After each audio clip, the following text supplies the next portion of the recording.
The morning sun cast long shadows across the rocky terrain of eastern Afghanistan as Lieutenant Commander Jake Morrison crouched behind a boulder, his radio crackling with static. His team of 8 Navy SEALs had been tracking a high-value target for 3 days through the unforgiving mountains near the Pakistani border. Intelligence suggested that Omar Hassan, a key Taliban leader responsible for coordinating attacks on coalition forces, was hiding in a small village nestled in the valley below. Morrison adjusted his tactical headset and peered through his binoculars at the cluster of mud brick buildings approximately 800 meters away. The village appeared quiet, almost too quiet for midday. Women should have been washing clothes by the stream, children playing in the dusty streets, and men tending to their livestock. Instead, an eerie stillness hung over the settlement like a shroud. "Something's not right, boss," whispered Petty Officer First Class Danny Rodriguez, the team's communications specialist. He crawled up beside Morrison, his M4 carbine ready. "We've been watching for 2 hours, and I've only seen 3 people move through the entire village." Morrison nodded grimly. His instincts, honed by 15 years of special operations experience, were screaming warnings. The intelligence had seemed too clean, too convenient. Hassan was known for his cunning and had evaded capture for over 2 years. It was unlikely he would make himself vulnerable in such an exposed location without good reason. "Torres, what's your read on the surrounding ridges?" Morrison spoke quietly into his throat microphone, addressing Sergeant Miguel Torres, their designated marksman positioned on the team's left flank. "I count at least 6 potential sniper positions on the north and east ridges," Torres responded through the comm system. "Can't confirm enemy presence, but those rock formations would provide excellent cover and overlapping fields of fire." The team had inserted via helicopter at dawn, fast roping into a landing zone 3 kilometers from their target. The plan was straightforward: conduct reconnaissance, confirm Hassan's presence, and either capture or eliminate him depending on the tactical situation. What had started as a routine direct action mission was beginning to feel like something entirely different. Staff Sergeant Marcus Thompson, the team's explosive ordnance specialist, low-crawled to Morrison's position. His weathered face showed concern as he studied the village through his own optics. "Sir, I'm not liking the positioning of those buildings. If this goes sideways, we'll be caught in a funnel with limited escape routes." Morrison appreciated Thompson's tactical assessment. The veteran had completed 4 combat deployments and possessed an uncanny ability to read terrain and anticipate enemy movements. If Thompson was worried, there was good reason to be cautious. "What's our exfiltration timeline looking like?" Morrison asked Rodriguez, who was monitoring their communications with the forward operating base. "Next available extract is in 6 hours, sir. Hawk 77 is currently supporting another operation 40 clicks south. They can't break away until that mission is complete." The timeline presented another complication. 6 hours was an eternity in hostile territory, especially if they had walked into a trap. Morrison weighed their options carefully. They could abort the mission and wait for a better opportunity, but Hassan might disappear again. Intelligence sources had placed him in this specific location, and this could be their best chance to eliminate a significant threat to coalition forces. Petty Officer Second Class Kevin Nash, their medic, checked his aid bag for the 3rd time that morning. The young sailor had joined the team 6 months earlier, replacing a veteran who had rotated home.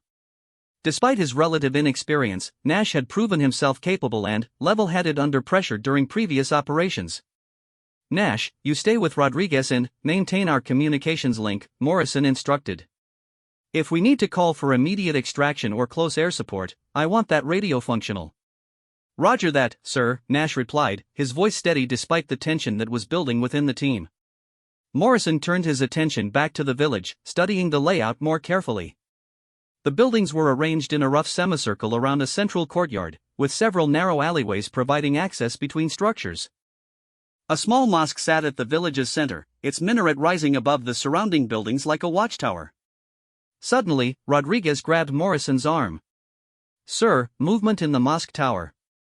Someone just moved past the window opening. Morrison immediately focused his binoculars on the minaret. After several tense seconds, he caught a glimpse of what appeared to be a rifle barrel withdrawing from view.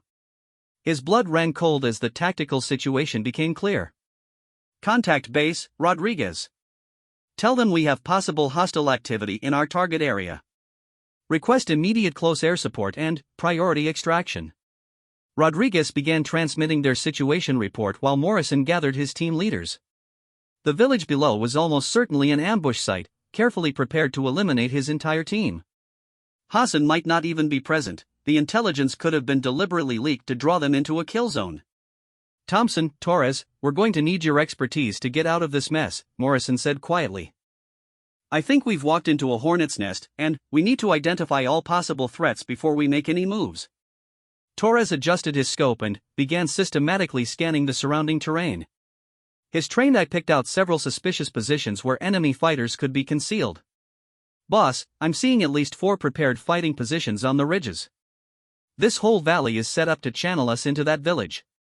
The team's situation was becoming increasingly precarious. They were exposed on rocky terrain with limited cover, potentially surrounded by an unknown number of enemy fighters, and without immediate air support or extraction capability. Morrison had to make critical decisions that would determine whether his men would return home safely. Petty Officer First Class Alex Carter, their breacher and close-quarters combat specialist, crawled over to join the impromptu leadership meeting. Sir, if we're going to move, we need to do it soon. The sun is getting higher, and we're going to lose the shadows that are currently providing concealment. Morrison knew Carter was right. Their tactical advantage was diminishing with each passing minute. The enemy had chosen their ground carefully, and time was working against the SEAL team. However, rushing into action without proper reconnaissance could prove fatal. Torres, I need you to glass every possible position where an enemy sniper could be hiding. Thompson, start identifying potential improvised explosive device locations along any route we might use for movement or withdrawal. Rodriguez, keep trying to raise close air support. The team members moved to execute their assignments with professional efficiency, despite the growing tension of their predicament. Each SEAL understood the gravity of their situation and the importance of maintaining discipline and focus under pressure. As Torres continued his methodical observation of the surrounding terrain, he noticed movement in several locations that confirmed his worst suspicions. The enemy had positioned fighters in a coordinated pattern designed to eliminate anyone attempting to approach or leave the village. The Taliban had learned from previous encounters with coalition forces and had prepared an elaborate trap. Morrison's mind raced through possible courses of action. They could attempt to withdraw immediately, but the exposed terrain would make them vulnerable during movement. They could call for artillery or air support, but friendly fire restrictions required positive identification of targets in proximity to civilian structures. They could attempt to maneuver around the village, but that would take them through terrain that appeared equally dangerous. Sir, Rodriguez whispered urgently, I'm picking up enemy radio traffic. Multiple stations are coordinating something, but I can't determine their exact positions or numbers. The intelligence that enemy forces were actively coordinating their movements added another layer of complexity to the situation. Morrison realized that his team was facing a well-planned ambush executed by experienced fighters who understood coalition tactics and procedures. Staff Sergeant Thompson finished his assessment of the terrain and moved back to Morrison's position. Sir, the valley floor shows signs of recent excavation in at least 6 locations. I suspect improvised explosive devices have been placed along the most obvious approach routes. The tactical picture was becoming clearer, and it was not encouraging. The enemy had prepared multiple layers of defense, including concealed fighters, explosive devices, and coordinated communications. Morrison's team was outnumbered and potentially outgunned in terrain that favored the defenders. Petty Officer Nash monitored their rear security while maintaining his medical equipment in readiness. The young medic understood that casualties were increasingly likely as their situation developed. His training had prepared him for treating combat wounds under fire, but the prospect of implementing that training in actual combat generated natural anxiety. Torres, do you have positive identification on any targets? Morrison asked, hoping for actionable intelligence that might improve their tactical options. Negative on positive ID, sir. I can see movement and prepared positions, but no clear shots available. These guys know what they're doing. Morrison appreciated Torres's honesty and professional restraint. Rules of engagement required positive identification before engaging targets, particularly in areas where civilian casualties were possible. However, those same rules could prove fatal when facing an enemy that showed no similar restraint. The sun continued its climb across the clear Afghan sky, and Morrison knew that decision time was approaching rapidly. His team's concealment would become increasingly compromised as shadows shortened and visibility improved. Whatever course of action they chose would need to be executed soon. Rodriguez suddenly, tensed and held up his hand for silence. Through his headset, he could hear increased radio chatter from the enemy forces surrounding their position. While he could not understand the specific words, the tone and frequency of transmissions suggested that the enemy was preparing to initiate contact. "Sir, enemy communications are spiking. I think they're getting ready to make their move." Morrison felt the familiar surge of adrenaline that preceded combat. His team was about to face a life-or-death struggle against unknown odds in terrain that favored their enemies. The decisions he made in the next few minutes would determine whether his men survived to fight another day. The 8 Navy SEALs prepared their weapons and equipment for immediate action, knowing that their specialized training and brotherhood would be tested in the crucible of combat. Each man understood his role and responsibilities, and each was prepared to sacrifice himself for his teammates if necessary. In the distance, Morrison thought he heard the faint sound of vehicle engines, suggesting that additional enemy reinforcements might be approaching their location. The tactical situation was rapidly deteriorating, and options for survival were becoming increasingly limited. The crack of the first enemy rifle shot echoed through the valley like thunder, followed immediately by the angry buzz of bullets cutting through the air above Morrison's position. His worst fears had materialized as muzzle flashes erupted from concealed positions on multiple ridges surrounding the SEAL team. "Contact! Contact!" Multiple shooters on the North Ridge. Torres shouted into his microphone while simultaneously returning fire with his M110 semi-automatic sniper system. His first shot struck an exposed enemy fighter, but immediately drew concentrated fire from at least 3 other positions. Morrison rolled behind better cover as bullets impacted the rocks around his previous location, sending sharp stone fragments flying in all directions. "Rodriguez, get on that radio now. We need immediate close air support and emergency extraction." "I'm trying, sir, but they're jamming our frequencies," Rodriguez replied while frantically adjusting his radio settings. "The enemy is using electronic warfare equipment to disrupt our communications." The tactical situation had deteriorated from precarious to desperate in a matter of seconds. The enemy had not only prepared physical ambush positions but had also employed sophisticated electronic countermeasures to isolate the SEAL team from outside support. Staff Sergeant Thompson identified muzzle flashes from the eastern ridge and engaged with his M4 carbine, firing controlled bursts at suspected enemy positions. "Boss, we've got at least 12 shooters in coordinated positions. They're using intersecting fields of fire to pin us down."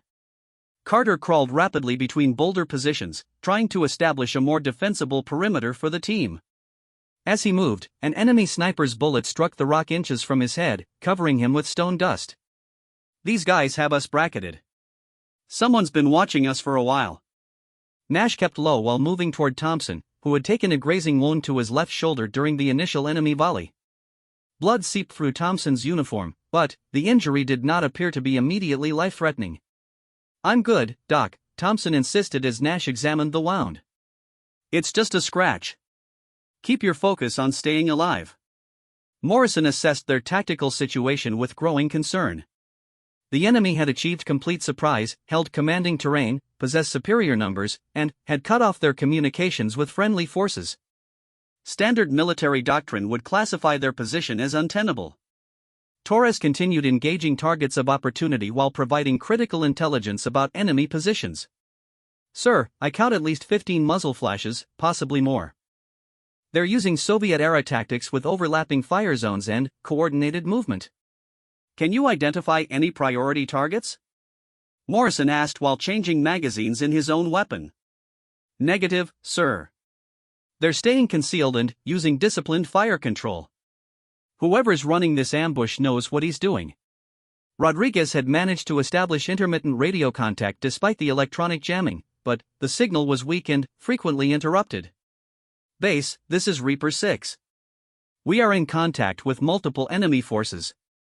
Request immediate close air support at grid coordinates." The transmission cut off as jamming resumed. The enemy fire intensified as additional fighters joined the engagement from previously undetected positions. Morrison realized that the Taliban had committed significant resources to this ambush, suggesting that eliminating his team was a high priority for their operational planning.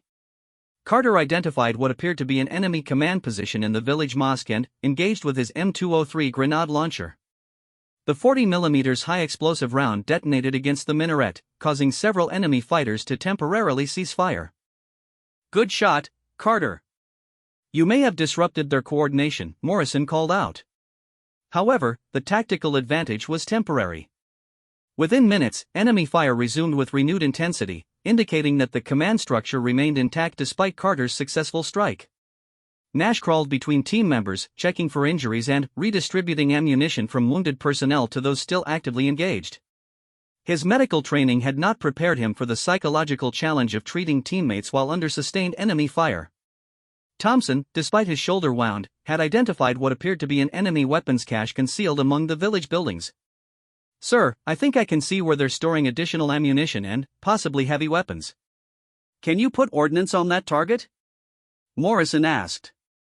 "Maybe, but I'll need covering fire to reposition for a better angle."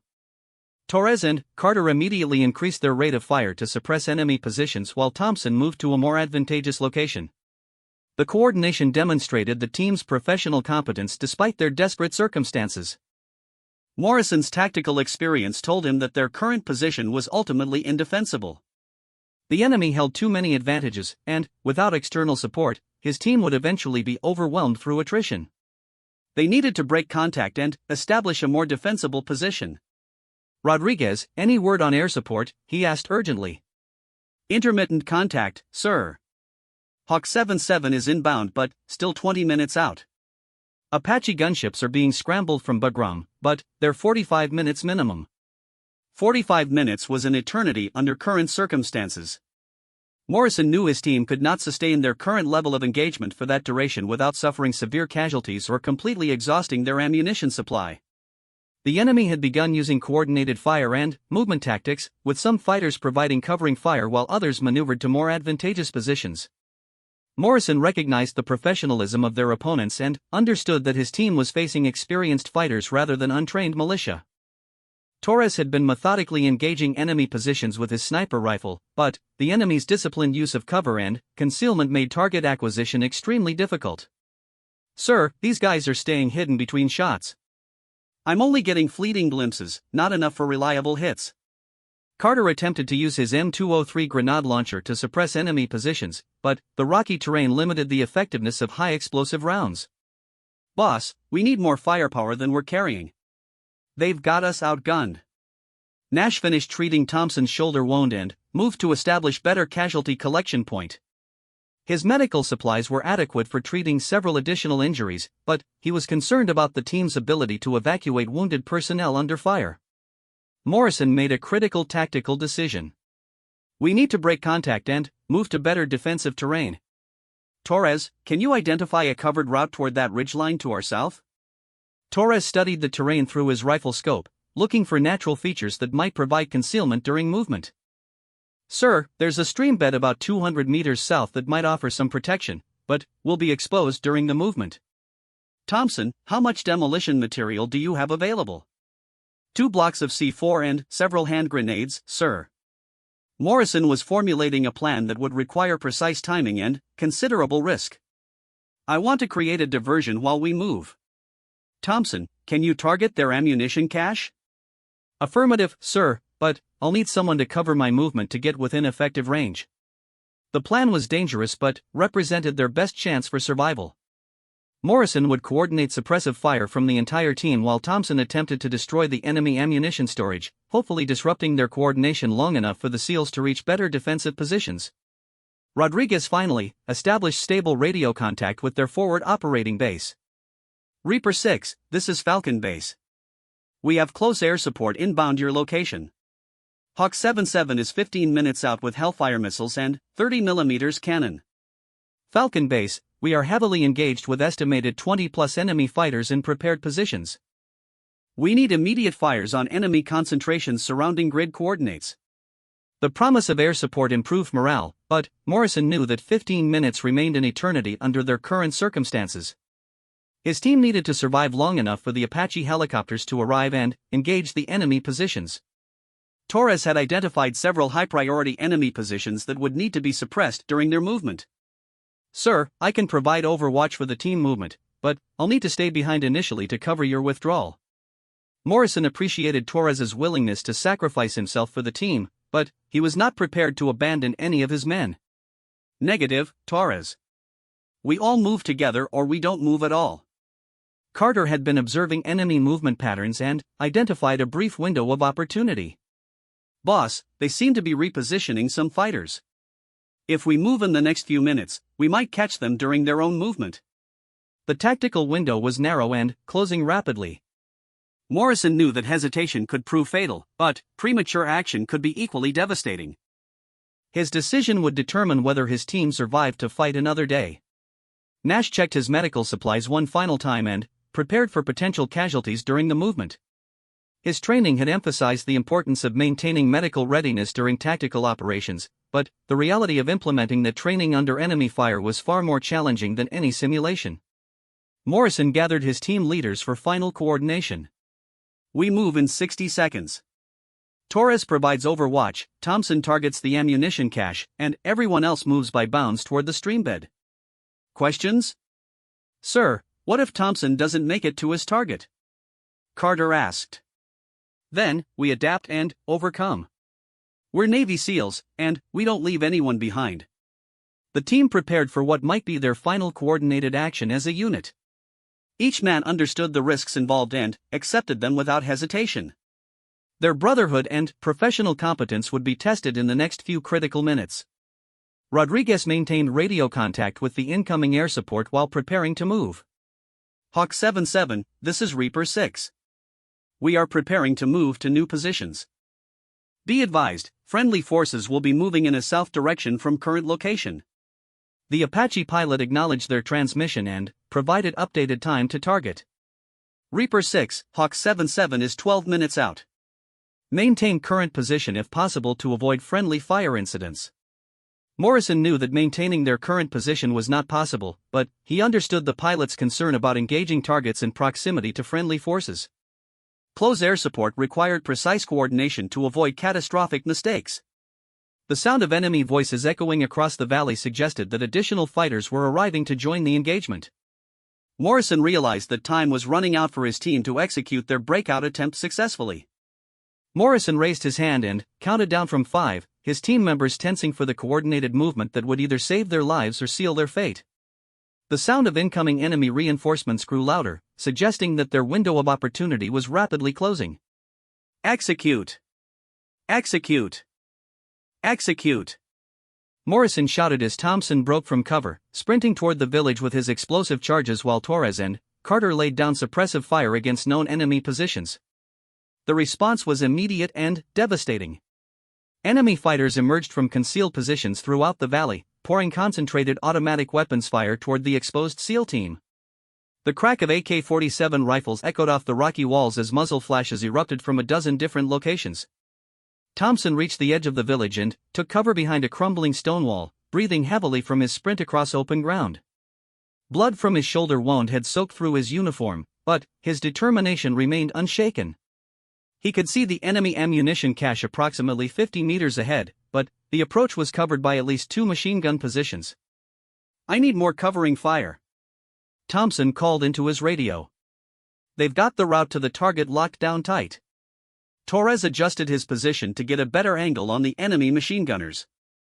Through his rifle scope, he could see muzzle flashes from an enemy PKM machine gun that was preventing Thompson's advance. The enemy gunner was well concealed behind sandbags, showing only brief glimpses of his position. "I've got eyes on one of the machine guns," Torres reported. "Stand by for my shot." Torres controlled his breathing and squeezed the trigger during his natural respiratory pause. The 7.62mm bullet struck the enemy gunner's center mass, silencing the machine gun and creating a brief gap in the enemy defensive fire. Thompson immediately seized the opportunity, rushing forward while Carter and Nash provided additional covering fire. He reached the building housing the ammunition cache and began placing his explosive charges against the supporting walls. Rodriguez had lost radio contact again due to enemy jamming, but he continued attempting to reach the incoming air support. The Apache helicopters were still 8 minutes away, an eternity given their current tactical situation. Morrison moved his remaining team members by bounds toward the streambed that offered their best chance for improved defensive positions. The movement required crossing 200 meters of exposed terrain under enemy observation, a maneuver that would normally be considered suicidal. Nash sprinted across the first open area, his medical pack bouncing against his back as bullets cracked through the air around him. He dove into a shallow depression behind a large boulder, immediately turning to provide covering fire for the next team member's movement. Carter followed, his M4 carbine ready as he zigzagged across the exposed ground. An enemy sniper's bullet struck the ground inches from his feet, but he maintained his movement and reached Nash's position without injury. Torres remained in his overwatch position, methodically engaging enemy fighters who exposed themselves while tracking the moving SEALs.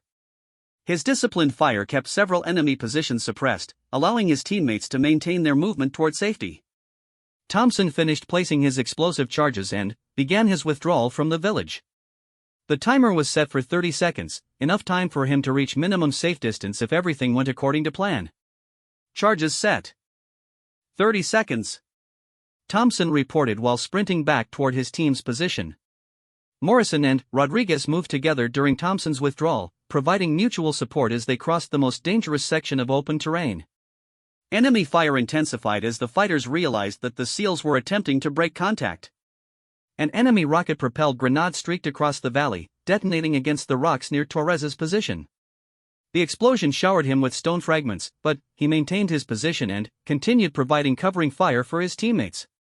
"Torres, you need to move now," Morrison shouted into his radio. "That position is compromised." Torres acknowledged the order but continued engaging targets until Thompson's explosive charges detonated. The thunderous explosion echoed through the valley as the enemy ammunition cache erupted in a secondary blast that sent debris flying in all directions. The explosion temporarily disrupted enemy coordination, creating the window of opportunity that Torres needed for his own movement. He grabbed his rifle and sprinted toward his teammate's new position as enemy fire resumed with renewed intensity. Morrison had reached the streambed with Rodriguez, and they immediately established defensive positions to cover the arrival of their remaining teammates. The dry creek bed offered excellent protection from direct fire, but Morrison knew it could also become a death trap if the enemy maneuvered to positions above them. Nash and Carter arrived at the streambed within seconds of each other, both breathing heavily but uninjured. They immediately took up defensive positions facing different directions to prevent the enemy from surrounding their new location. Thompson reached the streambed last, his wounded shoulder bleeding more heavily after his exertion during the explosive placement mission. Nash immediately began treating the worsened injury while Thompson briefed Morrison on the results of his mission. "The ammunition cache is completely destroyed, sir. I saw at least 3 secondary explosions, so they were storing more than small arms ammunition. That should disrupt their operations for a while." Morrison was pleased with the mission's success, but he knew their tactical situation remained precarious. The enemy would quickly adapt to the loss of their ammunition cache and begin maneuvering to assault the streambed position. Torres arrived at their defensive position with blood trickling from several small cuts caused by rock fragments from the RPG explosion. Despite his injuries, he immediately established an overwatch position to monitor enemy movement toward their location. "Sir, the enemy is regrouping," Torres reported. "I can see movement on both flanks. They're trying to surround our position." Rodriguez finally re-established radio contact with the incoming Apache helicopters. "Hawk 77, this is Reaper 6. We have moved to new defensive positions in the streambed at grid coordinates. Be advised, enemy forces are maneuvering to assault our position. Reaper 6, Hawk 77 has visual on your smoke. We are 3 minutes out. Can you mark enemy positions for engagement?" Morrison quickly coordinated with his team to identify priority targets for the incoming air support. Torres used his laser designator to mark enemy concentrations while Rodriguez relayed target information to the Apache pilots. The sound of approaching helicopter rotors provided hope, but Morrison knew that 3 minutes was still too long. The enemy was moving aggressively to assault their position, and hand-to-hand combat was becoming increasingly likely. Carter identified enemy fighters moving through the village ruins toward their position. "Boss, we've got at least 8 fighters moving toward us from the north.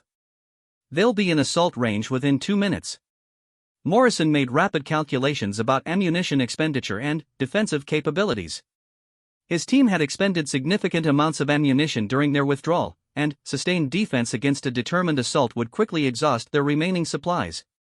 "Nash, what's our medical status?" Morrison asked while maintaining observation of approaching enemy forces. "Thompson needs proper medical attention for his shoulder, but he can still fight. Torres has some cuts that need cleaning, but nothing immediately serious. Everyone else is good to go, sir. Thompson checked his rifle and remaining ammunition. Despite his injury, he was determined to contribute to the team's defense. Sir, I've got enough left to make them pay for this position. Torres had identified the enemy assault force moving toward their streambed position. Through his rifle scope, he could see fighters armed with assault rifles, machine guns, and rocket-propelled grenades preparing for a coordinated attack. Sir, they're setting up machine guns on the ridge above us. Once those are in position, this streambed is going to become a killing field. Morrison realized that their defensive position, while offering protection from direct fire, could become a trap if the enemy gained elevation advantage. The approaching helicopters represented their only hope for survival. Rodriguez maintained radio contact with the Apache pilots while coordinating target information. Hawk 7-7, priority targets are machine gun positions on the North Ridge. Secondary targets are assault forces moving through the village ruins. Roger, Reaper 6. We have visual on muzzle flashes. Beginning engagement in 60 seconds. The final minute before air support arrival would determine whether Morrison's team survived their ordeal. Enemy fighters were moving into assault positions, and the machine guns on the ridge were nearly ready to begin firing into the streambed. Carter prepared his remaining grenades for close-quarters defense while Nash ensured that his medical supplies were ready for immediate use. Torres maintained his overwatch position despite the increasing danger from enemy fire. Here they come! Morrison shouted as enemy fighters began their final assault toward the streambed position. The SEALs opened fire simultaneously, their disciplined shots creating a barrier of lead against the approaching enemy force. However, Morrison could see that they were outnumbered by at least 3-1, and their ammunition supplies were running dangerously low. The distinctive sound of Apache helicopter rotors grew louder as Hawk 7-7 approached the engagement area. Morrison knew that the next few seconds would determine whether his team lived or died in this remote Afghan valley. Torres engaged the enemy machine gun team that was setting up on the ridge above them. His shot struck the gunner, but the assistant gunner immediately took over the weapon and began firing into the streambed. Machine gun bullets impacted the creek bed around the SEALs' positions, forcing them to maintain low profiles while trying to return effective fire. Morrison realized that without immediate air support, his team would be overwhelmed within minutes. Hawk 7-7, we need those guns now. Rodriguez shouted into his radio as enemy bullets cracked overhead. 30 seconds, Reaper 6. Keep your heads down. Morrison's team continued their desperate defense, knowing that every second brought them closer to either salvation or destruction. The Brotherhood, forged through years of training and combat operations, held them together during the darkest moments of the engagement. Suddenly, an unexpected rifle shot echoed from a completely different direction, followed immediately by the silence of the enemy machine gun that had been pinning down Morrison's team. The sound came from a ridge nearly 1,000 meters away, far beyond the engagement area that had consumed everyone's attention. Where did that shot come from? Morrison asked, scanning the distant terrain for any sign of the shooter who had just eliminated a critical threat to his team's survival. The mysterious rifle shot had come from a jagged outcropping nearly 1,000 meters to the west, a position that no one had considered tactically relevant to the engagement. Morrison strained his eyes against the morning glare, trying to identify the source of the unexpected assistance that had just eliminated their most immediate threat. Torres adjusted his scope to scan the distant ridge where the shot had originated. "Sir, I can't see anyone up there, but that was definitely a precision shot. Whoever fired it knows what they're doing." Before Morrison could respond, another shot cracked across the valley. This time, the enemy fighter who had been maneuvering with an RPG launcher suddenly crumpled to the ground, his weapon clattering uselessly among the rocks. The shot had come from the same mysterious location. "Someone's got our backs," Carter observed while continuing to engage the assault force moving through the village ruins. "But I have no idea who it could be." Rodriguez attempted to contact any coalition forces that might be operating in their area. All stations, this is Reaper 6. Are there any friendly forces providing fire support in our vicinity?" The radio remained silent except for static and occasional enemy communications. No coalition units were supposed to be operating in this remote sector, and the nearest friendly forces were at the forward operating base more than 50 kilometers away. A third shot echoed from the distant ridge, and another enemy fighter fell. This time, Morrison caught a glimpse of muzzle flash through his binoculars, confirming the approximate location of their unknown benefactor. The shots were coming from an extremely difficult position that would require exceptional skill to reach and exceptional marksmanship to execute. Whoever that is, they're shooting at extreme range, Torres noted with professional respect. Those are 1,000-meter shots under combat conditions. That's some serious skill. Thompson, despite his shoulder wound, had noticed something unusual about the enemy fighters' behavior. Sir, they're starting to look confused. They don't know where those shots are coming from either. The mysterious sniper's intervention was having a psychological effect on the enemy assault force in addition to eliminating specific threats. The Taliban fighters were accustomed to having tactical control of their chosen battleground, but the unexpected threat from an unknown direction was disrupting their coordination. Nash continued treating Thompson's shoulder while monitoring the developing situation. Sir, should I try to signal our unknown friend somehow? Morrison considered the option but decided against it. Negative. We don't know who's up there or what their intentions are. For now, we accept the assistance but maintain our defensive posture. The distinctive sound of Apache helicopter rotors was growing louder as Hawk 77 approached the engagement area. Morrison knew that within seconds, the situation would change dramatically with the arrival of overwhelming firepower. A fourth shot from the mysterious sniper eliminated an enemy machine gunner who had been setting up to enfilade the SEAL team's position. The precision and timing of the shots suggested someone with extensive combat experience and intimate knowledge of infantry tactics. That shooter is prioritizing the right targets, Morrison observed. He's eliminating the most dangerous threats to our position first. Torres had been studying the enemy assault force and noticed significant disruption in their coordination. Sir, the enemy is starting to withdraw. Between our defensive fire and the sniper, they're losing too many people to continue the assault. Rodriguez received confirmation from the Apache pilot that engagement was imminent. Hawk 77 has visual on enemy positions and is beginning attack runs. All friendly forces maintain current positions. The distinctive whine of Hellfire missiles filled the air as the Apache helicopters engaged enemy concentrations throughout the valley. Massive explosions erupted among the village buildings where enemy fighters had been concealed, sending debris and smoke high into the clear morning sky. Morrison's team maintained their defensive positions while the helicopters systematically destroyed enemy fighting positions with precision missile strikes and 30mm cannon fire. The overwhelming firepower quickly shifted the tactical balance in favor of the coalition forces. During the air attack, Morrison continued monitoring the distant ridge where their mysterious benefactor was positioned. He caught occasional glimpses of movement but could not identify specific details about the individual providing assistance. A fifth and final shot from the unknown sniper eliminated an enemy fighter who had been attempting to escape the helicopter attack with what appeared to be intelligence materials or communication equipment. The shot was taken while the target was running, demonstrating exceptional skill under difficult conditions. That's 5 shots, 5 kills, Torres noted with professional admiration. Whoever that is, they're operating at an elite level. Carter had been counting enemy casualties and assessing the effectiveness of the combined engagement. Sir, between our fire, the mystery sniper, and the helicopters, I don't think there are many enemy fighters left in this valley. The Apache helicopters completed their attack runs and began conducting battle damage assessment while maintaining overwatch of the area. The village that had been an elaborate ambush site was now a collection of smoking ruins populated only by the dead. Rodriguez re-established communication with their forward operating base to request medical evacuation for Thompson's injuries and extraction for the entire team. The immediate tactical crisis had passed, but Morrison wanted his wounded teammate to receive proper medical attention. Nash had finished treating Thompson's shoulder wound and was preparing for helicopter evacuation procedures. Sir, Thompson needs surgery to properly repair that shoulder, but he's stable for transport. Morrison made the decision to investigate the mysterious sniper's position before departing the area. Torres, Carter, we're going to move up to that ridge and find out who helped us survive this mess.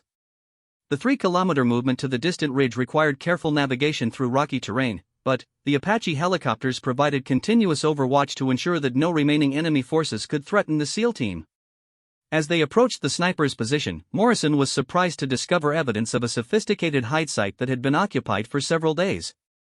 The location provided exceptional observation of the entire valley and multiple escape routes for rapid withdrawal. Hidden among the rocks, they found spent brass casings from a .300 Winchester Magnum rifle, confirming the caliber used for the precision shots that had saved their lives. The spacing and arrangement of the casings indicated disciplined fire control and professional fieldcraft.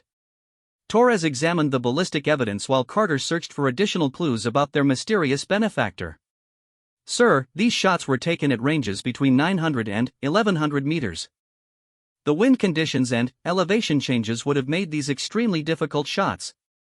Near the hide site, Morrison discovered a small cache of supplies including water, military rations, and additional ammunition.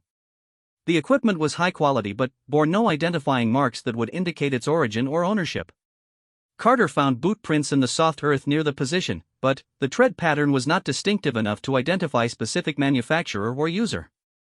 Whoever was here knew how to minimize their signature. These tracks could belong to anyone with military or hunting experience. As they continued their investigation, Torres noticed something unusual about the positioning of the hide site. "Sir, this location wasn't chosen randomly. Someone conducted detailed reconnaissance of this valley and specifically selected this position to provide overwatch for the village area."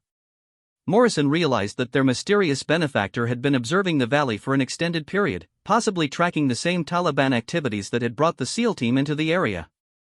The question remained whether the assistance had been coincidental or deliberate. Rodriguez's voice crackled through their radio communications. "Sir, medical evacuation is inbound for Thompson. Estimated time of arrival is 15 minutes. Morrison made the decision to conclude their investigation and return to the extraction site. Despite their curiosity about the unknown sniper, his primary responsibility was ensuring his team's safe return to their base of operations. As they prepared to leave the hide site, Carter discovered a single item that provided their only clue about the mysterious marksman's identity. Partially buried beneath loose rocks was a military challenge coin bearing the insignia of a special operations unit, though the specific unit designation was too worn to read clearly. "Sir, I think our guardian angel was military," Carter said, showing Morrison the discovery. "Someone with special operations experience who happened to be in the right place at the right time." Torres took final measurements of the shooting positions to calculate the exact ranges and angles involved in the precision shots. "Sir, whoever made these shots had to account for wind speed, temperature, elevation changes, and target movement. This was professional-level marksmanship under combat conditions." Morrison pocketed the challenge coin and made a mental note to research possible special operations units that might have personnel operating in the region. The mysterious sniper had saved his team's lives, and he intended to discover the individual's identity if possible. As they moved back toward the extraction site, Morrison reflected on the morning's events. His team had walked into a carefully prepared ambush and survived through a combination of professional competence, tactical flexibility, and unexpected assistance from an unknown benefactor. The medical evacuation helicopter arrived precisely on schedule, and Thompson was quickly loaded aboard for transport to the nearest surgical facility. His shoulder wound would require months of rehabilitation, but he would make a complete recovery and return to operational status. Morrison's remaining team members were extracted by the same helicopter that had brought the Apache gunships to their assistance. As they lifted off from the valley floor, Morrison took one last look at the distant ridge where their mysterious guardian had been positioned. The identity of the unknown sniper remained a mystery, but Morrison knew that 5 precision shots had made the difference between survival and catastrophe for his team. Somewhere in the Afghan mountains, a skilled marksman had demonstrated that warriors still looked after one another, regardless of formal command relationships or unit designations. Rodriguez compiled the after-action report during their flight back to base, documenting the tactical lessons learned and recommendations for future operations. However, he noted that the most significant factor in their survival could not be replicated or planned for in future missions. Back at their forward operating base, Morrison debriefed with his commanding officer about the morning's engagement. The mysterious sniper's intervention was noted in official reports, but no coalition forces claimed responsibility for providing the assistance that had saved 8 Navy SEALs. Years later, Morrison would still wonder about the identity of the unknown marksman who had delivered 5 perfect shots at the moment when his team needed them most. The challenge coin remained in his possession as a reminder that in the Brotherhood of Warriors, help sometimes comes from the most unexpected sources. The Taliban ambush had failed completely, with their leadership eliminated and their carefully prepared position destroyed. Intelligence gathered from the site confirmed that Omar Hassan had indeed been present during the engagement, and his death disrupted enemy operations throughout the region for months afterward. Morrison's team returned to full operational status within 6 weeks, with Thompson's shoulder healing ahead of medical predictions. Their experience in the Afghan valley had strengthened their brotherhood and reinforced their confidence in their ability to overcome overwhelming odds through skill, courage, and mutual support. The mystery of the concealed sharpshooter who had delivered 5 perfect shots when they were needed most remained unsolved, but the gratitude of 8 Navy SEALs would endure for the rest of their lives. In the dangerous world of special operations, they had learned that guardian angels sometimes carry rifles and possess the skill to use them with deadly precision.